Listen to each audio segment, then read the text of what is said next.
윤석열 전 대통령이 네. 또 극장에 나타났다고 해가지고 그 얘기부터 시작을 해보도록 하겠습니다.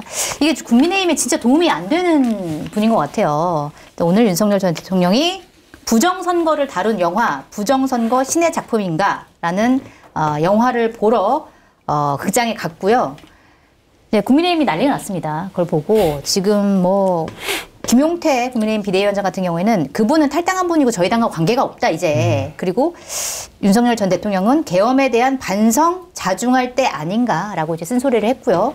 김근식 그 국민의힘 교수 같은 경우에는 그 재구속만이 답이다. 제발 구속시켜달라. 뭐 다시 구속시켜달라. 이렇게 말씀하시는 분들도 계신데 윤석열 전 대통령 왜 이런 행보를 하는 건지 이게 선거에 도움이 과연 되는 건지 어떻게 보고 계세요?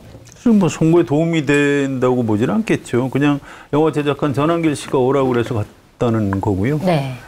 뭐 아무 생각이 없는 거죠. 그래서 그냥 뭐 너무 그렇게 분석하려고 하지 마시죠.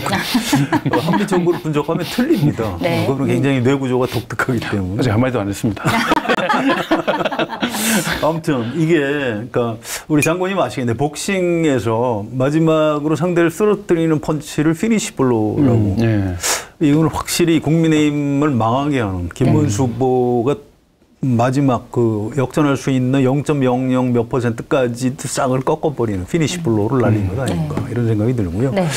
이 장면을 보면서 사람들이 다 화를 내더라고요. 아, 이게 분노 유발자? 네. 분노 유발자 같다 이런 생각이 들고 저는 이 반어법입니다. 약간 예상을 했어요. 이게 이재명 후보가 혹시 조금이라도 어려움에 처하면 네. 윤석열 전 대통령이 나타나서 도와줄 것이다. 제가 이제 그 윤석열 이재명의 법칙 이름까지 붙였는데 네. 최근에 어쨌든 김문수 후보가 보수 결집 해서 지금 추격을 막 시작하려고 했거든요. 네. 그걸 보고 안 되겠다. 내가 나서서 이재명을 확실히 도와줘야 되겠다. 구원투수로 나서야겠다. 이렇게밖에 해석을 할 수 없는 네. 그런 굉장히 희한한 장면이 벌어지고 있는 거죠. 알겠습니다. 앞으로도 혹시 이재명 후보가 또 약간 말실수를 한다거나 어려움에 처해도 윤석열이라는 그 히든 카드가 있다. 네. 민주당에서는 확실히 이 이재명 대통령 만들기 공동선거대책위원장이 맞는 것 같다. 굉장히 고맙다. 이렇게 얘기를 하고 있죠. 네, 알겠습니다. 왜 그렇다고 보세요? 합리적으로 분석하지 말라고 하셨잖아요. 네, 그렇습니다. 항상 그러나 합리적으로 분석하시잖아요. 아니, 근데 저는 제 생각에 그냥 영화가 보고 싶었을 수 있었을 거라고 생각합니다. 네, 집에 있으면 좀 답답할 거거든요. 호기심. 근데 지금 그렇다고 지금 같은 때 미션 임퍼서블 이런 걸 볼 수는 없잖아요. 가서. 그리고 한국 영화 중에는 지금 제일 흥행하고 있는 영화가 하필이면 또 야당입니다. 제목이. 네. 그걸 볼 수는 없으니까 선택한 게 아닌가 싶은데 이것도 이게 두 가지 정도 있지 않겠어요? 저는 그 개인적인 진짜 사명감과 소명의식을 가지고 봤을 수도 있다라고 생각합니다. 그러니까 탈당할 때 백의종군해서 자유민주주의를 지키기 위해서 진실을 밝히기 위해서 하겠다라는 의지를 표명을 한 거잖아요. 그러니까 동의하고 내 구조를 이해할 수 없지만 또 그 경로들이 있기 때문에 그런 거 하나 하고 그다음에 지금 재판이 걸려 있는 상황에서 계엄의 가장 큰 근거였던 선거 부정이라는 이슈들을 계속해서 가지고 갈 수밖에 없는 상황 또 이게 조합이 된 것 같은데 저는 보면서 그거 있잖아요. 그러니까 배가 침몰하는데 이거 원래 배가 아니고 잠수함이야 이렇게 끝까지 잡고 있는 사람 그걸 보는 것 같은 느낌이 드는 겁니다. 다 뛰어내리고 다 침몰한다고 하고 있는데 있으면 살아남을 수 있다라고 생각하는 확신. 안타깝죠. 네. 그 아까 뭐 제가 사전에도 이야기했지만 어쨌든 우리나라의 대통령으로 기록됐던 사람이 지나치게 저렇게까지 좀 무너지지 않았으면 좋겠다라는 바람이 사실 좀 있는데 눈앞에 이 사진 놔두고 지금 계속 하고 있으니까 더 답답하기도 하고 더 이상 좀 부끄럽지 않았으면 좋겠다. 그런 바람만 좀 가져봅니다. 최근에 나온 카툰, 그러니까 만화, 언론에서 이렇게 시사만평 나온 것 중에 굉장히 재밌는 게요. 그 공룡 멸종. 그런데 이제 덩치 큰 공룡이 슬픈 표정을 짓고 서 있고 지구 위에. 그다음에 운석이 막 떨어져요. 그러니까 공룡 멸종을 설명할 때 이제 운석 충돌 소리가 참 유력하죠. 근데 운석 얼굴이 윤석열 전 대통령 얼굴이더라고요. 그래서 이게 확실히 국민의힘을 끝장내기 위한 운석의 역할을 하는구나. 이제 이런 시사만평을 누가 그렸더라고요. 불쌍한 공룡이 국민의힘이군요. 네. 그렇죠. 지금 국민의힘은 재기 불능 상태로 빠지는 것 같아요. 최근에 제가 들은 얘기 중에 이제 부정선거론 관련 2022년 대통령 선거 당일날 윤석열 전 대통령 행적에 대해서 약간 밝혀지지 않은 부분이 있는데 누가 최근에 좀 어떤 언론인이 취재를 했더라고요. 그런데 그날 가까운 사람들하고 이제 소맥을 네. 마시면서 불같이 화를 냈대요. 왜? 당신들 10%포인트 차로 내가 이긴다고 그랬잖아. 근데 이게 뭐야? 그러니까 이미 그 출구조사가 나오기 시작하는 정보가 이제 막 흘러다니는 시점에 이거 뭐 차이가 별로 안 난다 이렇게 되니까. 그리고 막 화를 내면서 같이 술 먹던 사람들한테 가지 마. 그 집에도 못 가게 하고 앉아서 계속 이제 술을 먹인 그 겁니까? 핑계로 이제 그렇죠. 술을 먹인 거죠. 남편한테 이제 그렇게 되는 거예요. 그래서 이게 2022년 대통령 선거 당일부터 부정선거 때문에 내가 많이 이길 수 있는데 뭔가 좀 적게 밖에 못 이겼다 이런 생각을 했다고 그래요. 이 참 특이하죠. 그러니까 밖에서 볼 때는 아니 자기가 이긴 선거를 왜 부정선거라고 하지? 이제 이걸 설명하기 그러니까요. 위해서 이제 제가 좀 누구한테 물어봤더니 이런 얘기를 하더라고요. 그래서 뭐 어쨌든 부정선거론에 대해서 윤석열 전 대통령 나름 좀 이렇게 진심이다 뭐 이런 측면은 좀 있는 것 같습니다. 근데 이게 사실 국민의힘 선거에는 지금 대선 막바지 국면인데 전혀 이제 도움이 안 되기 때문에 국민의힘 당 차원에서는 굉장히 이제 거리두기를 하고 있는 상황인데 정작 김문수 국민의힘 대선 후보 같은 경우에는 이거에 대해서 이렇게 얘기를 했습니다. 누구라도 부정선거의 의혹을 제기하면 선관위에서 해명해야 된다. 이 얘기는 뭐냐면 그러니까 부정선거 뭐 얘기할 수 있다. 윤석열 전 대통령이 어떻게 보면 편을 들어준 거예요. 본인의 선거에 도움이 안 되는데도 불구하고 왜 이런 발언을 했을까요? 선거 결과에 대해서 이미 결론을 내린 거 아니겠습니까? 그 김문수 후보 같은 경우에는 선거도 사실 중요하지만 선거 결과에 따른 그 다음 행보를 생각을 안 할 수가 없는 상황인데 지난주 말씀드렸던 것처럼 아스팔트 극우 세력의 얼굴이 지금 교체되는 상황. 네. 그러니까 쌍권으로 이야기됐던 그분들에서 김문수 후보, 그다음에 김용태 비대위원장을 세우면서 그 지지 기반들을 가지고 갈 수밖에 없는 상황이기 때문에 선거 자체는 뭐 지금보다 더 나빠질 것도 없고요, 사실은요. 그렇다고 해서 지금 만약에 윤석열 전 대통령이 다른 여하한 조치들을 받는다고 해서 선거 결과가 엎어질 거냐. 뭐 김건희 여사가 뭐 지금 당장 강도 높은 처벌을 받는다고 해서 모든 문제가 잘 해결되었네. 국민의힘에도 그 기회를 주자 이렇게 될 상황이 아닌 거거든요. 네. 그러면은 이게 지지율 격차조차도 지금은 별로 의미가 없는 상황이기 때문에 그 다음에 누구와 같이 정치를 할 거냐를 생각할 수밖에 없다라고 생각합니다. 이게 답답하더라도 네. 중립적 입장에 서거나 혹은 뭐 그러려니 하고 빨리 화제를 다른 데로 돌릴 수밖에 없는 상황이 김문수 후보의 지금 뭐 입장이 난처함이라고 생각이 듭니다. 네. 별 생각이 없는 것 같아요. 그래요? 그냥 아바타 길게 이야기했는데. 길게 이야기했는데. 아니 장관님의 분석은 굉장히 과학적이고 합리적입니다. 그건 이제 동의하는데 저는 별로 그러고 싶지가 않아서 그러니까 아바타는 본체를 죽일 수 없다. 그냥 그걸로 쉽게 설명되는 것 같고요. 네. 뭐 나름 이제 김문수식 의리라고 생각을 해요. 내가 어떻게 아무리 어려워도 내가 윤석열을 내가 내칠 수는 없다. 그냥 자기 본능에 충실히 따르고 있는 것 아닌가. 네. 지금 국민의힘은 사실은 빨리 따라가야 되는 입장인데 이재명 더불어민주당 후보를 빨리 따라가야 되는 입장인데 윤석열 전 대통령도 안 도와주고 그다음에 이제 본인들이 하고 싶어 했던 빅텐트도 사실은 좀 잘 안 되는 것 같아요. 일단 뭐 예를 들어서 민주당이랑 비교를 해보면 그러니까 민주당은 이제 보수 인사들이 굉장히 이제 합류를 하면서 외연을 확장하고 있다 이런 평가를 받잖아요. 뭐 예를 들어서 김상욱 국민의힘 의원이 탈당해서 이제 민주당으로 갔고, 그다음에 개혁신당에서도 굉장히 많은 분들 허은하 전 대표부터 시작해서 김영남 전 의원 뭐 이런 분들이 합류를 했는데 반면에 국민의힘 같은 경우에는 확장성이 떨어지는 쪽으로 가는 것 같아요. 뭐 이번에 윤석열 전 대통령 이런 행보도 있고, 그 다음에 윤석열 전 대통령 변호인인 그 김계리 변호사 같은 경우에도 이제 입당 신청을 하면서 굉장히 이제 국민의힘에서 난처한 상황. 그 다음에 또 자유통일당 구주화 대선 후보가 사퇴를 해가지고 나는 이제 김문수 후보를 지지하겠다. 이런 상황들. 이 양쪽의 빅텐트에 대한 상황을 좀, 평가를 해본다면 어떻게 평가하시겠어요? 그건 뭐 비교가 잘 안 돼요. 한쪽, 어차피 민주당에서도 그걸 빅텐트 빅텐트라고 처음부터 설명한 건 아닙니다. 이제 국민의힘 쪽에서 빅텐트 얘기를 했기 때문에 여러분 보십시오. 저건 빅텐트가 아닙니다. 우리가 진짜 빅텐트입니다. 이제 이렇게 얘기하는 일종의 상징일 뿐이고요. 굉장히 국민의힘 안에서도 좀 곤혹스러워하는 것 같아요. 그러니까 김예리 변호사 입당 문제에 대해서 이게 우리 실제 이 방송 나갈 시점에 결론이 났을 수도 있는데 서울시장에서 당원 자격 심사를 하겠다고 했습니다. 이 얘기는 이 계엄을 옹호한 변호사를 어떻게 입당을 시키느냐, 입당시킬 생각이 별로 없다는 것 같아요. 그래서 걔나 좀 굉장히 곤혹스러워하는 뭐 이런 측면이 있고요. 자유통일당 후보가 사퇴하면서 김문수 후보 지지 선언을 했다. 이게 얼마나 도움이 될까요? 저는 오히려 또 손해가 더 많을 것 같아요. 한 1% 정도 도움이 되면 9% 이상도 손해를 보고 결론적으로 손해를 많이 보는 것 같고 그래서 이게 이제 온 우주가 모든 기운을 몰아서 지금 국민의힘을 망하게 하고 이재명 후보를 당선시키려고 그런 그 작은 사건들의 연속을 우리가 지금 보고 있는 것 같다 이런 생각입니다. 네. 목적 자체, 선거 전략 자체가 다른 것 같습니다.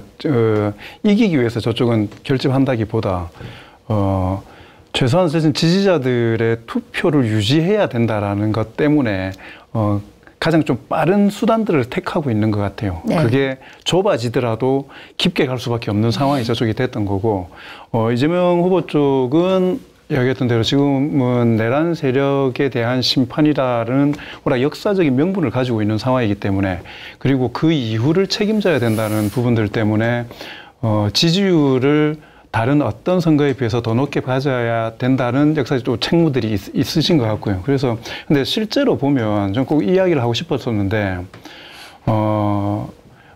실제로 이게 외연의 확장으로서까지 보여지려면 들어오는 사람들이 가지는 감동이 있어야 되는 거거든요. 예, 그 감동은 자기 희생을 통한 결단이 있을 때 감동이에요. 그건 뭐냐면 지고 있을 것 같지만 질지도 모르지만 자기의 것을 버리고 들어가든지 아니면 들어갈 때 이쪽이 옳다라는 이야기를 하기 위해서 자신의 과거에 대한 부분들을 뼈저리게 반성하면서 자기가 가지고 있는 기득권을 내려놓는 결단을 보여줌으로써 감동을 만들어내거나 해야 되는데 제가 냉정하게 볼 때는 지금 그런 상황은 아니거든요. 그러니까 오히려 제가 볼 때는 외연의 확장이라는 것보다 상대 진영에 아이고 우리는 텄구나라는 걸 그래서 저쪽 다리 힘 빼는 데 더 효과가 있을 것 같습니다. 단호가고 있구나. 투표해봐야 소용없겠다. 라는 데 있어서는 유의미하지만 엄청나게 확장이나 예를 들어서 김상욱 의원 고맙죠. 되게 그 이재명 후보 민주당으로서는 대단히 고마운 일이지만 그분이 그 국민의힘에 들어갔던 때가 2024년 3월 15일 국민추천제를 통해 가지고 울산의 총선 후보로 확정이 되면서 화려하게 입당을 한 거죠. 더불어민주당의 전운수 그 전략공천을 받았던 현 위원장하고 붙어가지고 12%포인트 차이 정도로 이렇게 이겼습니다. 24년 3월이면 윤석열 정부의 그 실체에 대해서 어느 정도 국민들이 알게 됐을 때잖아요. 그리고 정치를 시작할 때 어느 정당을 선택하느냐의 문제는 이 정치인의 많은 가치관들이 온전하게 투영되는 거라고요. 그러면 분명히 탄핵 과정에 있어가지고 올바른 선택을 했다라고 저는 생각을 하고 평가돼야 하지만 정치의 그 부분들에 있어서 국민의힘을 선택했던 부분들 자체에 대한 겸한 자기 반성이 저는 있어야 된다고 생각을 하고 그리고 예를 들어서 뭐 냉정하게 말하면 불출마 선언을 하든지 그런 본인이 가지고 있는 많은 것들을 내려놓는 게 필요해요. 좀 뭘 버리겠습니까? 울산에 국민의힘으로 들어가면 더 안전하다. 다음 국회의원 선거 때 국민의힘이면 안전할 것 같습니까? 아니거든요. 국민의힘에서 지금 그럼 김상욱 의원이 다음 공천을 정확하게 보장받을 것 같습니까? 아니거든요.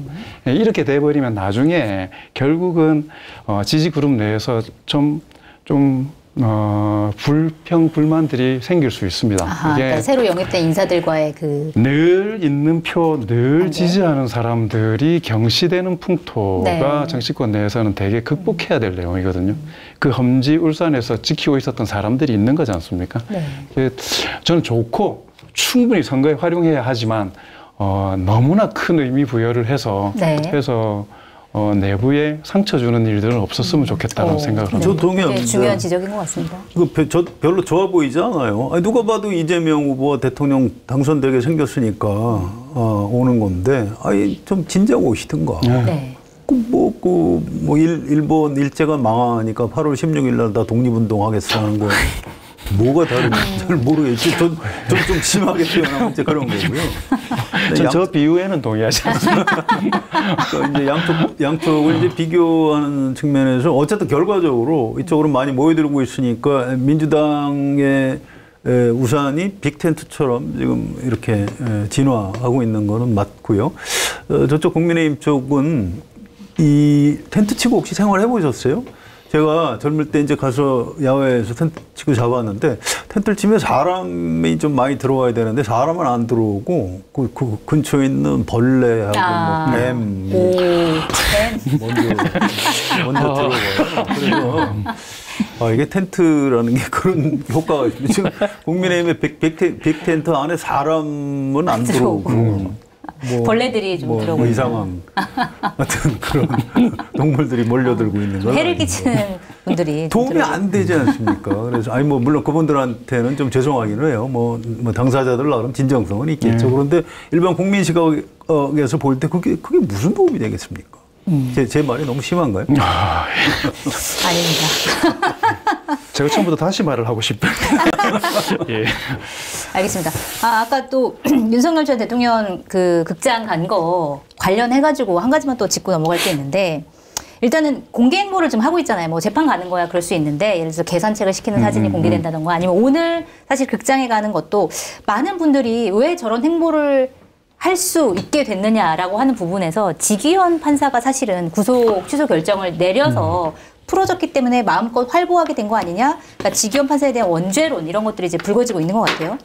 근데 민주당에서는 최근에 이제 지기현 판사가 유흥업소에서 접대를 받았다라는 의혹을 이제 제기를 했고, 관련돼서 룸살롱에서 찍은 사진을 이제 공개하기도 했는데, 좀 두 분이 보시기엔 좀 궁금해요. 이 정도까지의 의혹을 받은 상황에서 지기현 판사가 윤석열 전 대통령의 그 형사재판을 계속 진행하는 게 맞는지 좀 어떻게 보고 계세요? 그거는요. 근데 판사들도 가끔 약간 부적절한 행동을 하고 해서 법원 안에서 징계를 받습니다. 네. 그런 건에 해당할 수는 있겠어요. 그런데 이게 이를테면 윤석열 전 대통령이나 다른 피고인들 과 관련해서 무슨 그쪽에 접대를 받았다거나 이런 게 드러나지 않으면은 이 재판부를 바꾼다는 게 쉬운 결정은 아니에요. 또 배당을 다시 하면 재판 처음부터 다시 해야 됩니다, 사실상. 그래서 이거는 제가 대법원 판사들을 그렇게 좋아하지는 않지만 일단 그쪽에서 어떻게 정리를 하는지 조금 지켜봐 주는 게 좋을 것 같아요. 이건 사실 이미 공수처에서 수사를 시작을 했고요. 네. 또 법원 안에서 확인 작업을 하고 있거든요. 그래서 이른바 그 공개된 사진, 그게 이제 룸사롱이 맞는지, 또 부적절한 접대였는지 이런 걸 보고 법원에서 그 정도 판단을 할 것 같아요. 이건 징계 사안이다. 그러면 징계에 그칠 수 있고, 그게 아니고 이제 국민들이 너무 이 의혹을 가진 상태에서 네. 내란, 우두머리를 비롯한 내란 주동자들의 재판을 받는 게 적절치 않다 이렇게 생각을 한다면 대법원도 이제 사건을 재배당할 수밖에 없는 것 아닌가. 하여튼 조금 좀 지켜봐주는 게 좋을 것 같다 이런 생각입니다. 그러니까 사법부의 자체 판단을 좀 지켜보자. 그렇습니다. 1차적으로는 그 시간을 좀 줘야 될 것 같습니다. 네. 늘 말씀드리지만 사법부는 저는 구조나 메커니즘을 잘 모르겠는데 지금 예정되어 있는 걸 보면 26일 날 전국 그 법관 대표 회의가 있지 않습니까? 네.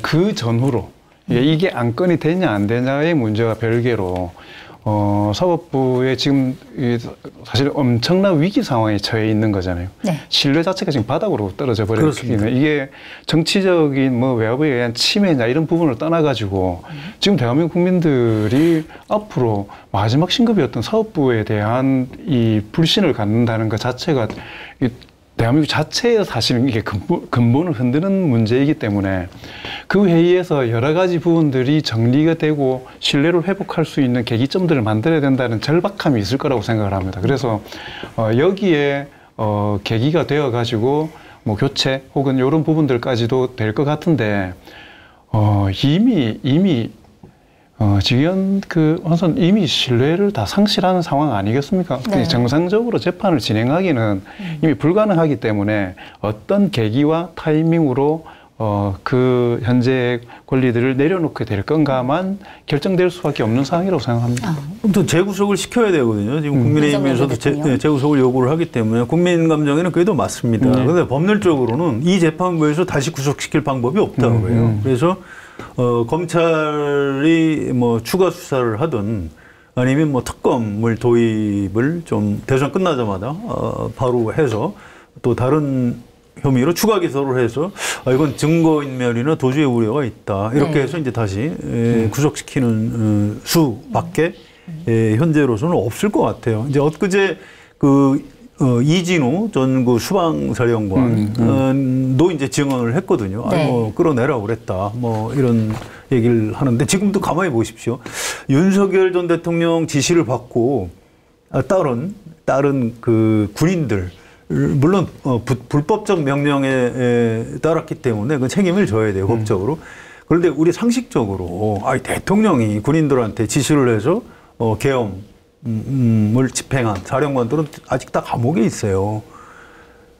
두목은 지금 밖에 돌아다니면서 영화 보고 있고 영화 보다 졸고 있고 이게 이 국민 감정상 용납이 돼요? 아니 저도 막 화가 나는 거예요. 아니 세상에 어떻게 저렇게 제발 윤석열 전 대통령이 오히려 법원에 얘기해서 나를 구속시켜주고 내가 저 부하였던 사람들 저분들이 무슨 죄냐 다 좀 석방해달라 이렇게 해도 부족한 판인데 부하들은 감옥에서 고생하고 있는데 자기는 개 끌고 산책도 아니고 영화 보러 다니고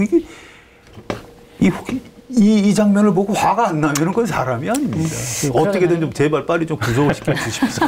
제발 좀 부탁드립니다. 제가 볼 때 도주의 위험은 없습니다. 사람들 눈을 피해 다니진 않을 거예요, 이 사람. 알겠습니다. 자, 이렇게 윤석열 전 대통령도 국민의힘을 도와주지 않는데 일단 대선 과정을 보면 한동훈 전 국민의힘 대표 같은 경우에도 이제 윤석열 전 대통령이 탈당을 하면서 이제 선거 운동을 시작하긴 했어요. 그런데 이게 도와주는 건지 아닌지가 약간 애매하다 이런 평가가 나오는데 왜냐하면 그 김문수 후보를 직접적으로 지원 유세에 같이 나가는 게 아니라 혼자 따로 유세를 하고 그 다음에 옷 같은 경우에도 뭐 김문수 이름이나 아니면 얼굴이 박힌 옷을 입는 게 아니라 그냥 기호 2번만 적힌 옷을 입는다 이런 얘기들이 나오는데 이 한동훈 전 대표의 이 행보는 어떻게 해석을 해야 되나요? 저는 대단히 정치적으로 미숙한 거라고 생각합니다. 다음 정치를 위한 기반들을 공고히 해 나가야 되는 거지 않습니까? 그렇게 하려면, 짧은 정치, 이렇게 직간접적으로 제가 봤을 때, 경선이나 선거에 불복하는 듯한 행위를 하는 그 정치인에 대해서는 되게 냉정합니다. 그 후보가 마음에 들든 안 들든 간에 예를 들어서 홍준표 후보처럼 아예 그냥 아예 나는 이제 안 한다. 네. 이렇게 정확하게 해서 다음에 그걸 끊어낼 정도의 강단이 있는 게 아니라면 헌신해야죠. 네. 최선을 다해야죠. 저는 김문수 후보에 대해서 동의하지도 않고 국민의힘에 대해서도 동의하지도 않지만 민주주의라는 게 그런 거지 않습니까? 절차를 거쳐서 됐으면 그 사람을 뽑아준 유권자들에 대한 존중을 가지고 최선을 다해주는 게 결국 자기 자산이 되는 겁니다. 이렇게 돼버리면 나중에 선거 끝나고 나서 온갖 책임론에 한동훈 자유로울 수 있을 것 같습니까? 네. 그리고 다음에 당권을 도전하거나 그 다음 도모할 때 이 행태와 이 과정이 네. 당원들과 지지자들 머릿속에 남아있는데 저 사람은 자기에게 불리하면 어떤 과정이라는 걸 받아들이지 않고 비아냥거리고 네. 이런 게 다 종합적으로 자기 이 캐릭터를 규정해버리지 않습니까? 안타깝더라고요. 저 같으면 그 다음날부터 나갑니다. 네. 근데 그건 한동훈이라는 정치인 스타일이에요. 당신 왜 그래라고 얘기하긴 좀 곤란한 것 같아요. 그분은 원래 그렇습니다. 얘기하라면서요. 아니, 제가 좀 장모님 말씀하신 거에 대한 반박이 아니에요. 원래 스타일이 좀 그래요. 그래서 아주 검사 시절부터도 좀 나쁘게 표현하면 이기적이었다고 그래요. 그래서 지금도 이제 본인 스타일대로 그렇게 정치를 하고 있는 거고요.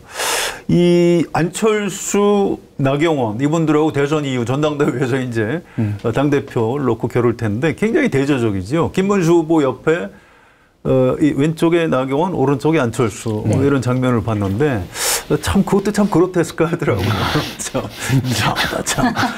그런데 아예 떨어져서 선거운동을 하고 있는 한동훈 전 대표도 좀 이상한 것도 마찬가지예요. 그래서 지금 국민의힘 의원들은 그래도 대선 이후에 전당대회를 하면 지금 분위기 같아서는 한동훈이 이길 것이다. 왜냐하면 이번 대선 패배가 무슨 한동훈한테 잘못을 묻기에는 윤석열 전 대통령과 이른바 쌍권 책임론이 너무 크기 때문에 그러니까 한동훈 전 대표가 나름 굉장히 이기적이고 계산적으로 이제 지금 대선 이후 전당대회 본인 선거운동을 지금 하고 있는 건데 아까 장관님 말씀대로 그걸 보고 국민의힘 당원들이 화를 많이 내신다고 그래요. 어떻게 사람이 저럴 수 있냐 뭐 이런 식으로. 그래서 확실히 지금 본인의 의도와는 관계없이 오히려 좀 손해를 보고 있는 측면이 있다고 합니다. 손해를 보는 거는 맞다. 네. 알겠습니다. 자, 그리고 국민의힘은 사실 이제 단일화에 계속 목매고 있는 것 같다 이런 생각이 좀 들어요. 왜냐하면 오늘도 뭐 김문수 후보 같은 경우는 계속 이제 이준석 개혁신당 대선 후보에게 손을 내밀고 있고 오늘도 보면은 안철수 의원이 이제 유세 현장에 찾아갔죠. 이준석 후보의 유세 현장에 찾아가서 이제 단일화 얘기를 계속 꺼냈지만 이준석 후보 같은 경우는 나는 단일화 안 한다고 굉장히 일관적으로 얘기를 하고 있습니다. 그런데 여론조사를 보면 과연 이제 국민의힘 입장에서도 이준석 후보랑 단일화를 했을 때 이게 딱히 도움이 될 것이냐라는 거에 의문인 여론조사가 있습니다. 제가 간단하게 소개를 해드리면 자, 리얼미터가 에너지경제신문 의뢰로 지난 14일부터 16일까지 유권자 1,509명을 대상으로 조사를 한 걸 보면 만약에 이준석 후보가 빠졌을 경우에 이재명 후보와 김문수 후보가 양자 대결을 하는 경우에는 이재명 후보가 54.3%, 김문수 후보 40.4%예요. 근데 이거는 뭐냐면 이제 이준석 후보의 지지율이 한 8%라고 봤을 때 절반씩 이재명 후보에게 절반 이재명 후보, 절반 김문수 후보에 가는 거거든요. 그렇다고 치면 사실은 이게 절반으로 나눠지면 단일화의 효과는 없는 건데 이 여론조사 결과는 어떻게 해석을 해야 될까요? 그 교차 분석을 이렇게 해봤을 때 실제로 이준석 후보를 지지했던 표가 절반으로 갔는지는 그 이 조사 결과표로는 확인할 수 없더라고요. 보니까. 그냥 이제 지지율만 그러니까 지지율이 그러니까 그걸 이게 어떻게 해석하느냐에 따라서 방향이 달라지는 거지 않습니까? 네. 이 구도가 달라졌으니까 지지 후보 없던 사람이 들어올 수도 있고 지지했던 사람들이 빠져나가고 근데 공교롭게도 사실은 그 차이가 이준석 후보만큼의 차이가 된 것이기 때문에 그걸 그렇게 딱 대입해서 나눠버리면 전략적으로 잘못 판단할 수 있다. 저는 오히려 단일화해도 10% 이상 차이가 난다. 이게 사실은 핵심인 거죠. 이게. 단일화를 해도 이길 수 없다라는 게 사실은 핵심인 거고 그리고 김문수, 이준석 단일화라고 이야기하지만 그 괄호 안에는 누구나 알듯이 이준석 사퇴라는 걸 이야기하는 거잖아요. 네. 여러 조사를 봤을 때 두 사람의 단일화에 누가 가능성이 있냐라고 하면은 김문수 후보가 월등하게 앞서게 나와요. 여전히 그렇고 그다음에 지금 말씀하셨던 그 조사에서도 보면 단일화할 때 국민의힘 지지층에서 김문수 단일 후보일 경우에 95.2%가 지지하는데 국민의힘 지지자가 이준석 단일 후보가 됐을 때는 54.9%밖에 지지 안 해요. 그러니까 빠지는군요. 그러니까 그 말은 뭐냐면 이준석 후보에게 무릎을 꿇으라고 하는 이야기밖에 안 되기 때문에 이준석 후보로서는 지금 집에 다 공보물 다 왔죠. 네, 4페이지짜리 줄여가지고 그 비용 문제 때문에 돈 제일 크게 나갈 유세차부터 시작해서 선거운동원에서부터 공보물까지 지금 다 나간 상황인데 그 지금 해서 무릎을 꿇어라? 무슨 정치적인 이익이 있습니까? 이준석 저희도 되게 민감한 조사업체임에도 불구하고 단일화나 이런 걸 자꾸 안 넣으려고 하는 이유가 뭐냐면 이미 불가능한 의제이기 때문에 물어볼 필요가 없을 거다고 저희는 생각을 해요. 이준석 후보로서는 실익을 얻을 수 있는 게 없고 오히려 이준석 후보는 이렇게 나가서 지금 이준석 후보를 봤을 때 뭐가 부족할까? 가장 부족한 거는 제가 보니까 현실적인 행정 경험과 실적이 없다라는 게 가장 큰 단점일 수 있겠더라고요. 아까 잠깐 표현하셨으니까 표현이 그렇지만 약간 싸가지 없어 보임을 만회할 수 있는 가장 좋은 무기는 뭐냐면 싸가지가 없을지는 몰라도 일은 잘한다. 이게 나와야 되는데 이준석 후보한테는 실제로 그게 없거든요. 국회의원으로서 1년 한 거 말고는 행정적인 경험들이 없는 거지 않습니까? 서울시장이나 이런 행정적인 경험들이 본인에게는 장기적인 대선 레이스에서 반드시 필요한 자기에게는 목표가 될 겁니다. 그럼 그 경로를 가는 데 있어서 어떤 게 좋을 거냐. 지금 윤석열 윤석열 전 대통령은 이재명 후보 선거운동을 하고 있고 네. 김문수, 안철수 등 국민의힘은 지금 이준석 후보 선거운동을 하고 있는 거잖아요. 계속 이야기해가지고 네. 계속 그걸 올리고 있는 상황인 거지 않습니까? 충분히 만끽할 겁니다. 그래서 만약에 물론 두 자릿수가 경제적인 부분, 그러니까 선거 비용 부분도 그렇고 정치적인 의미라는 부분도 있지만 만약에 10%를 넘어선다면 이준석 후보는 이번 선거를 통해서 당선 빼고는 다 가진 후보가 되는 거죠. 네. 전혀 그래서 저는 단일화는 이건 그냥 쇼잉인 거지. 마지막까지 희망을 가지기 위한 그거조차도 없으면은 보수 쪽에서 누가 투표를 하고 관심을 가지겠습니까? 여론조사 자체에 대해서 대답도 안 할 건데. 네. 그것 때문에 안 된다는 걸 알면서도 서로 가는 것 같아요. 계속 이렇게 손을 내미는 것이다. 근데 그게요, 어차피 이제 장상의 영역이고 또 가끔 그런 여론조사도 있더라고요. 김문수가 사퇴하면서 네. 이준석을 지지할 경우 양자 대결. 더 김문수 후보보다 더 못 따라가요. 아, 그래요? 네. 네. 그게 이준석이라는 젊은 정치인에 대해서 또 비호감도도 훨씬 높습니다. 김문수 후보보다 더 높아요. 우리 송채경화 기자 그 전에 저 이준석 후보 네. 뭐 인터뷰도 해보시고 네. 개인적으로 잘 아실 네, 텐데 그렇죠. 네. 좋아하세요? 이준석 후보를 지지하지 않습니다. 그게요. 이렇게 잘라서 안 해야 될 것 같은데. 아니 근데 제가 만나본 성향 관계없이 연령대 관계없이 모든 여성들이 다 이준석 후보 싫어하더라고요. 네. 그러니까 이른바 그 젠더 갈라치기 이런 안티페미니즘 이게 의외로 나이 연령층 관계없이 여성들한테 너무 좀 거부감을 많이 주는 것 같아요. 그래서 야, 이 문제는 이준석 후보가 이거 극복하지 못하면 앞으로도 비전이 없겠다. 현재 여론조사에서 이상하게 한 자릿수를 넘어서지 못하는 이유도 저는 맞습니다. 여성들 때문이라고 생각하고요. 혹시라도 제 그 젊은 기자 부부한테 들은 얘기인데 이 자기 남편이 이준석 찍을까 그랬다고 부부싸움 났다고 그래요. 부인한테 혼났다고 합니다. 그래서 지금 요 대목은 이준석 후보가 좀 봐야 돼요, 이 방송을. 그래서 그 문제에 대해서 뭔가 좀 대안을 내놓고 나 그런 사람은 아니다라고 입증하지 않으면 앞으로도 굉장히 어렵다. 확장하기가 좀 쉽지가 않은. 지금으로서 거의 불가능한 굉장히 중요한 문제. 알겠습니다. 자, 아까 말씀드렸던 여론조사는 더 자세한 내용을 보시려면 중앙선거 여론조사 심의위원회 홈페이지 참조하시고요.